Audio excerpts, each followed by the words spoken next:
Alléluia.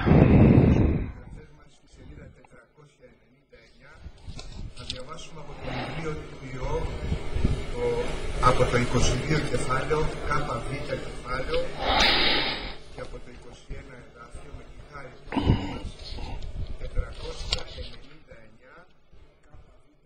499. Nous allons lire de l'Ancien Testament, dans le livre de l'Ancien Testament, du livre de Job, chapitre 22 et verset 21. Attache-toi donc à Dieu, et tu auras la paix. Tu jouiras ainsi du bonheur. Reçois de sa bouche instruction, et mets dans ton cœur ses paroles. Tu seras rétabli si tu reviens au Tout-Puissant. Si tu t'éloignes, l'iniquité de ta tente, jette l'or dans la poussière, l'or d'Ophir parmi les cailloux des torrents. Et le Tout-Puissant sera ton or, ton argent ta richesse. Alors tu feras du Tout-Puissant tes délices. Tu élèveras vers Dieu ta face, tu le prieras et il t'exaucera, et tu accompliras tes vœux, et tes résolutions répondra le succès. Sur tes sentiers brillera la lumière. Vienne l'humiliation, tu prieras pour ton relèvement. Dieu secourt celui dont le regard est abattu, et il délivrera même le coupable. Qui devra son salut à la pureté de ses mains? Voilà. Amen pour la parole de Dieu. Toute la parole de Dieu est inspirée par notre Seigneur l'Éternel. Selon que nous avons prié aujourd'hui, nous avons demandé à Dieu qu'il nous parle. Et lorsque nous disons qu'il me parle, c'est qu'il me parle personnellement, qu'il parle à toi. Si tu as prié, tu as demandé à Dieu qu'il te parle. Il est bon d'écouter la parole de Dieu.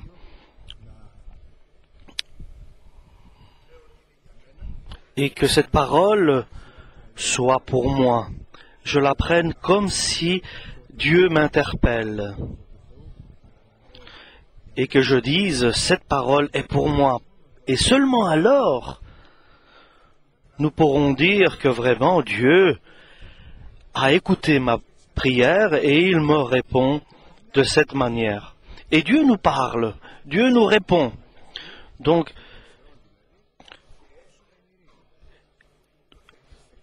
et nous lisons, attache-toi donc à Dieu et tu auras la paix. Donc, nous devons nous attacher à Dieu et on aura la paix.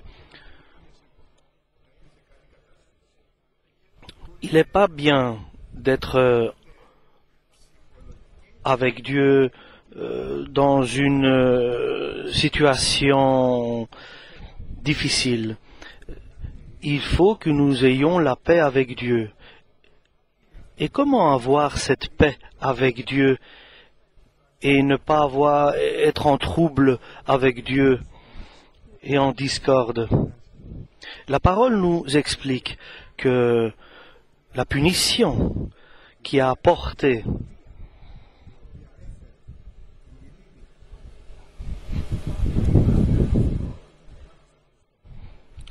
la punition qui devait venir sur nous est tombée sur Jésus. Et si tu fais appel au nom de Jésus et tu acceptes ce sacrifice que Dieu a fait sur la croix de Golgotha, alors vient la paix dans ton cœur. Et ce matin, nous demandons le sang du Christ et la paix du Seigneur vient sur nous. Et nous sommes alors dans la paix. Et nous sentons vraiment qu'à l'intérieur de nous, il y a un changement. Chaque fois que je prie et que je demande le sang du Christ et je fais appel à son nom, je sens en moi cette paix, qu'il y a un changement qui se fait en moi. Il y a quelque chose de bien qui se fait en moi. Il y a cette paix qui demeure en moi. Et mets dans ton cœur ces paroles. La parole de Dieu, pour nous, est une loi. est un devoir. Oui, c'est une loi royale, je peux dire. C'est une loi qui ne nous demande pas de l'accomplir donc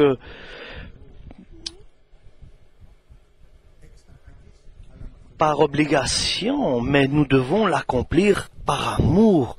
C'est cela que nous demande la parole de Dieu. Et nous savons que il y a beaucoup de signes qui nous indiquent comment éviter un danger. Par exemple, les signes routiers. Ces signes-là ne sont pas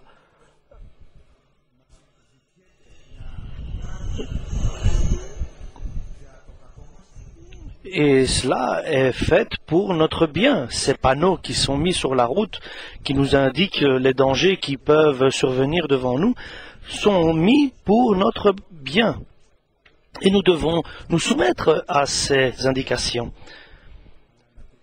Mais nous devons accepter. Donc c'est un peu comme cela avec la parole de Dieu.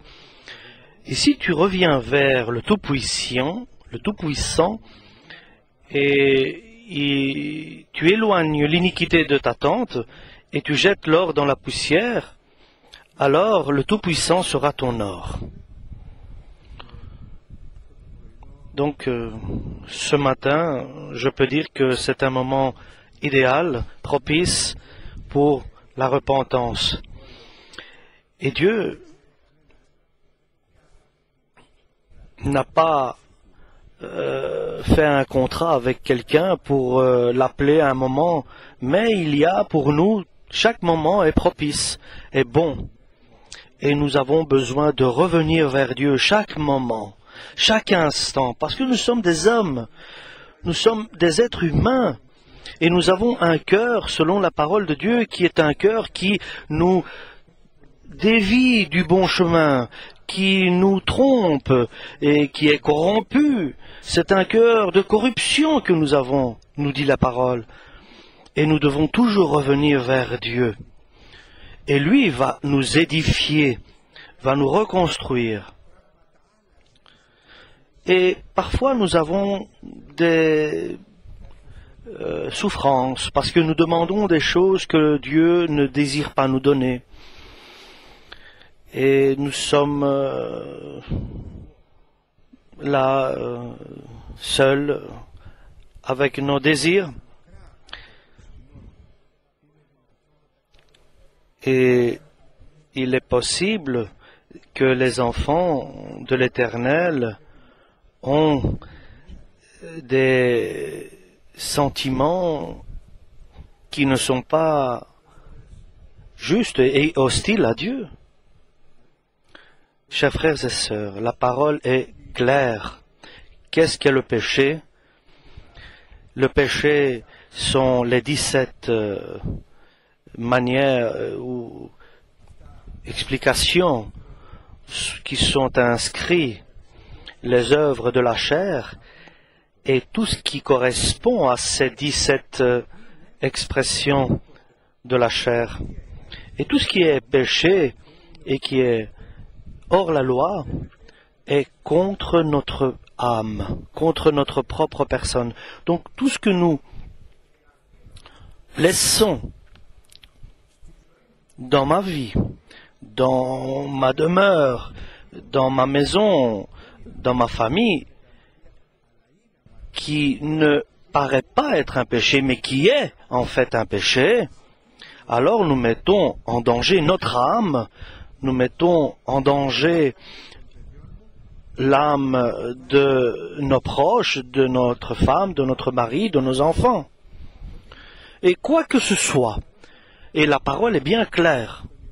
À Jean, il nous le dit très bien.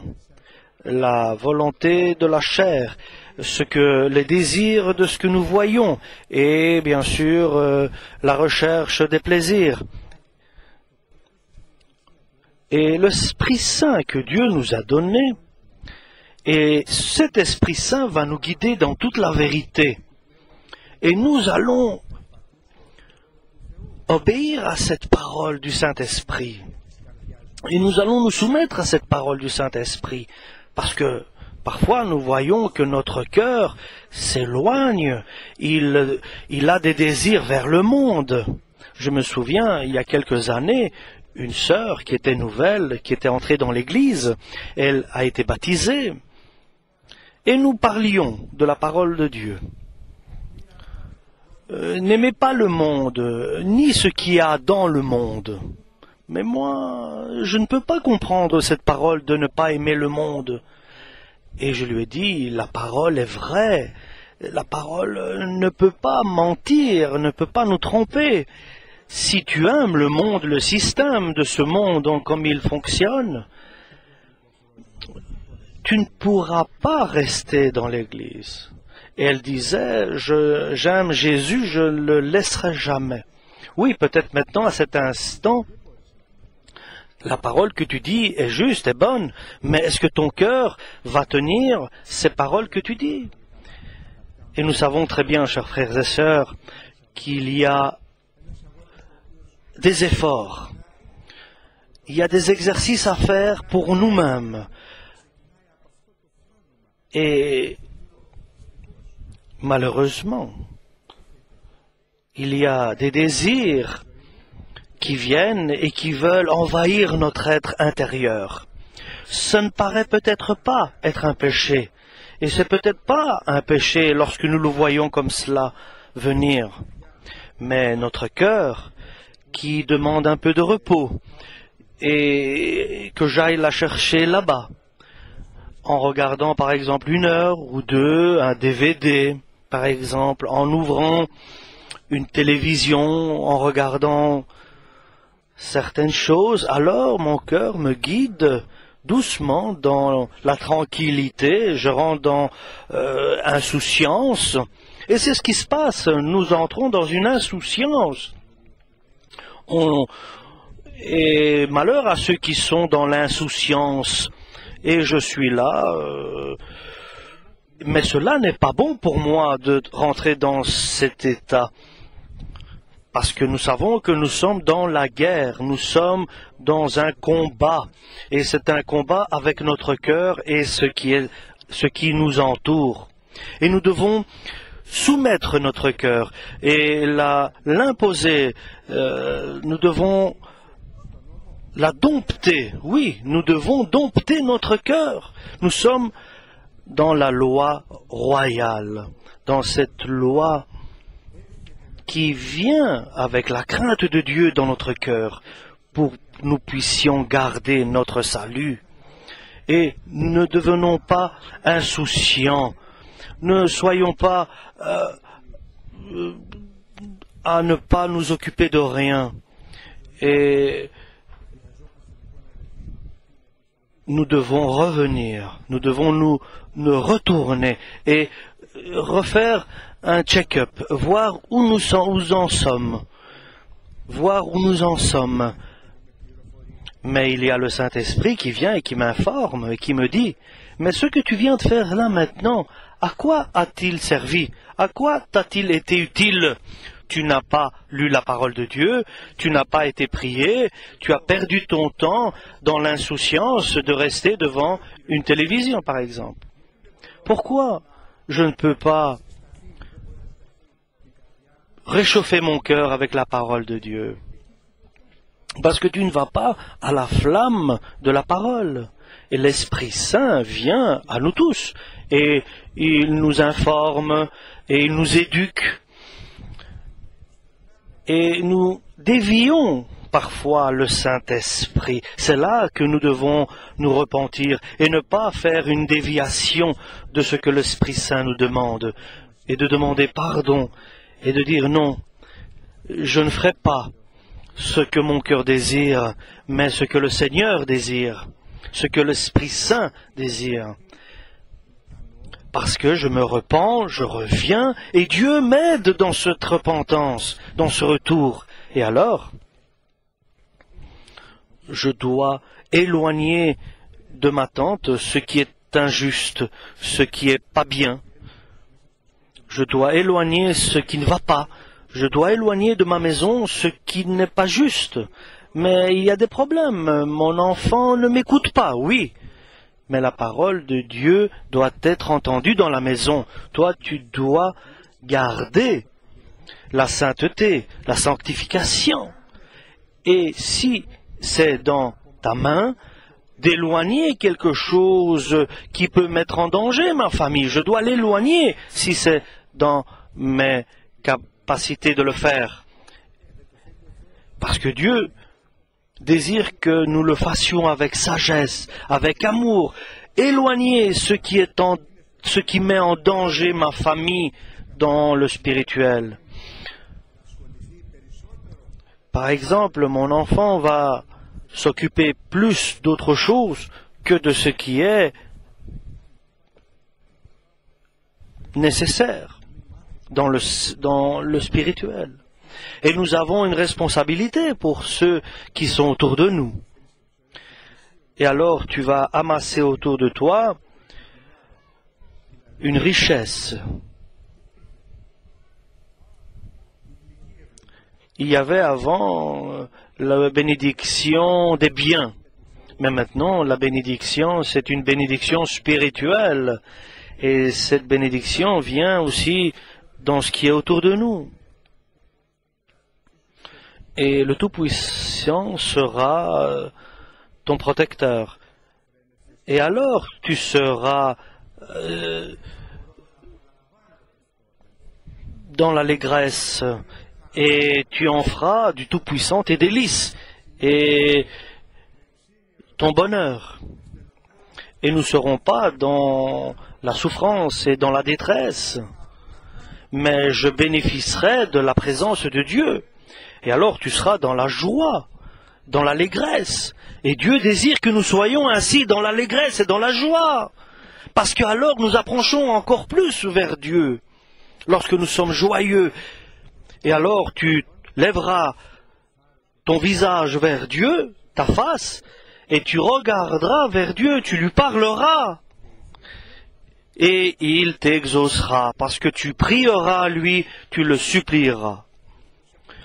Parce que nous allons trouver dans des problèmes, dans des moments de souffrance, mais moi je vais te libérer, et toi tu vas me glorifier. Seigneur, les problèmes vont arriver. Seigneur, aide-moi. Seigneur, sauve-moi. Et le Seigneur va écouter mes paroles et va me libérer. Et moi, de mon côté, je dirai gloire à toi, Seigneur, parce que tu m'as libéré. Tu m'as sorti de ce problème. Alléluia. Et tout ce que tu prendras comme résolution, comme décision, le succès répondra à ce que tu prendras comme décision. Je me souviens, mes parents priaient pour moi, lequel moi-même, j'étais parti de l'église, je m'étais écarté de l'église et j'étais parti dans le monde et j'avais perdu beaucoup d'années loin de Dieu. Et mes parents priaient pour moi toutes ces années-là. Et mes parents sont partis au ciel. Et je me souviens, ma mère voyait des rêves. Et le rêve disait que j'allais revenir. Mais la parole de Dieu n'est pas infidèle, mais elle est fidèle. Et tout ce que tu demandes à Dieu se réalisera. Et après beaucoup d'années, lorsque mes parents étaient partis au ciel, le Seigneur a agi et a répondu à cette promesse qu'il avait donnée à mes parents. Donc, ne perds pas courage. Ne perds pas courage. Ne tombe pas dans le découragement. Et alors, tu auras la force de Dieu si tu restes. Et tout ira bien si tu restes avec le Seigneur et tu ne le quittes pas. Et cela est bien. C'est bien de rester à côté de Dieu, à côté de Jésus, et ne pas quitter Jésus pour le monde. Et Dieu veut nous donner quelque chose de meilleur. Pas seulement être rétabli, que tout aille bien avec Dieu, et que je sois bon et que je sois dans l'allégresse, mais Dieu vient nous révéler d'autres choses. Quoi? Il y a un autre chemin. Il y a le chemin que le Seigneur nous a enseigné, le chemin de l'humilité par lequel Dieu va nous donner le fruit, le résultat, pas des bénédictions de ce que nous avons dit qui nous donne la joie ou l'allégresse quotidienne, mais il va nous donner le fruit. Et ce fruit-là, ce résultat-là, a un autre chemin, un chemin difficile. Si tu te rabaisses, alors tu recevras de la part de Dieu l'élévation. Dieu va nous élever si nous nous rabaissons. Nous allons voir son visage, sa gloire éternelle, ce qui est, ce qui existe,